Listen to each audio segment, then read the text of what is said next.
سبحان اللہ. نہ ہوتے آپ تو کچھ بھی نہ ہوتا بزم امکان میں.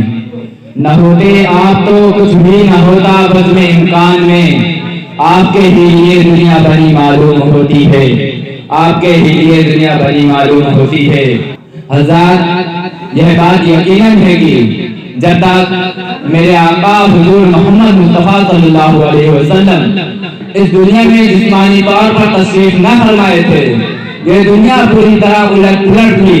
یہاں عورتوں کا ظلم ہوتا تھا، عورتوں کو ستایا جاتا تھا، عورتوں کو بیوہ ہونے پر انہیں جلا دیا جاتا تھا، عورتوں کو پیدا ہوتے ہی انہیں دفنا دیا جاتا تھا.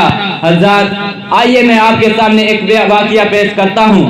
وہ واقعہ جسے سنتے ہی آپ رونے لگیں گے. ایک مرتبہ میرے آقا حضور محمد مصطفیٰ صلی اللہ علیہ وسلم کے بارگاہ میں حضرت آصف رضی اللہ تعالی عنہ تشریف فرماتے ہیں.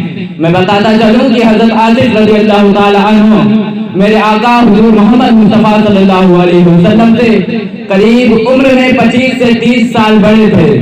جب میرے آقا کے بارگاہ میں حضرت آصف رضی اللہ تعالی عنہ تشریف فرماتے ہیں تو میرے آقا عرض کرتے ہیں، اے میرے صحابی رسول، اے میرے صحابی، اے میرے عزیز دوست، تم یہ بتاؤ جب میں اس دنیا میں جسمانی طور پر تشریف نہ لایا تھا یہ دنیا کی کیسی تھی، اس دنیا میں کیا ہو رہا تھا؟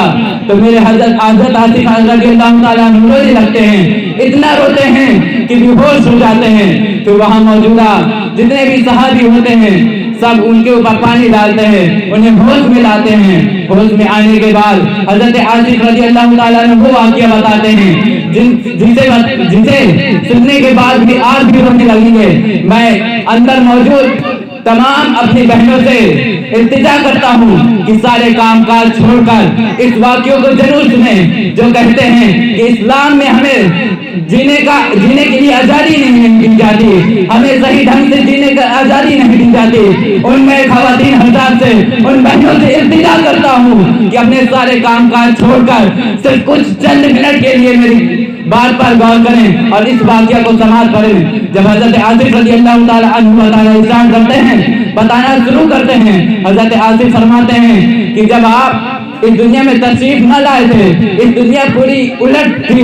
یہاں عورتوں کو ستایا جاتا تھا، بیواؤں کو زندہ جلا دیا جاتا تھا، بیواؤں کو ننگے پورے بازار پر گھمایا جاتا تھا، ان کے جسم کا تماشا کیا جاتا تھا. غور کرو میری بہنوں، غور کرو میری خواتین حضرات، کس طرح ظلم ہوتا تھا. مکہ شریف کے اندر زنا ہوتا تھا. حضرات وہ دور کیسا تھا؟ حضرت آصف رضی اللہ تعالیٰ عنہ فرماتے ہیں، اے میرے آقا جب آپ اس دنیا میں تشریف نہ لائے تھے یہاں پیدا ہوتے ہی عورتوں کو، پیدا ہوتے ہی لڑکیوں کو دفنا دیا جاتا تھا، زندہ ہی دفنا دیا تھا. حضرت آصف فرماتے ہیں، اے میرے آقا جب آپ اس دنیا میں تشریف نہ لائے تھے میری بھی 7 بیٹیاں تھی، میں نے اپنی پہلی بیٹی کو زندہ دفنا دیا، میں نے اپنی دوسری بیٹی کو زندہ دفنا دیا، تیسروں کو زندہ دفنا دیا، چوتھی کو زندہ دفنا دیا، چھٹویں کو زندہ دفنا دیا.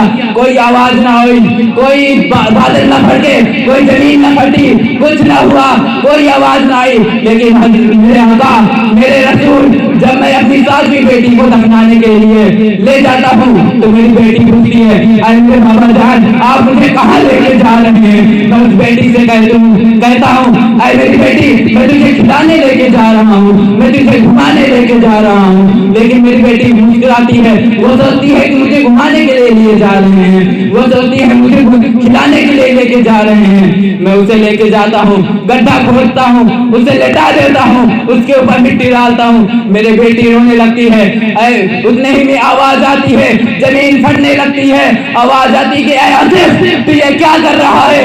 اور میں وہ کچھ نہیں سنتا. زمین پھٹتی ہے، آسمان گرجتا ہے، بجلی کڑکتی ہے. ایسا کبھی نہیں ہوا، مجھے پتہ نہیں ہے کیسے ہونے لگا. میں یہ سب دیکھ کر حیران تھا لیکن میرے اوپر شیطان سوار تھا، میں نے کچھ نہیں کیا، میں اپنے بیٹی کو دفنانے میں مشغول تھا. میرے آقا میں دفناتا رہا لیکن آپ سے یہ پوچھنا ہے، میں نے اپنی پہلی بیٹی کو دفنا دیا، ایسا کچھ نہیں ہوا.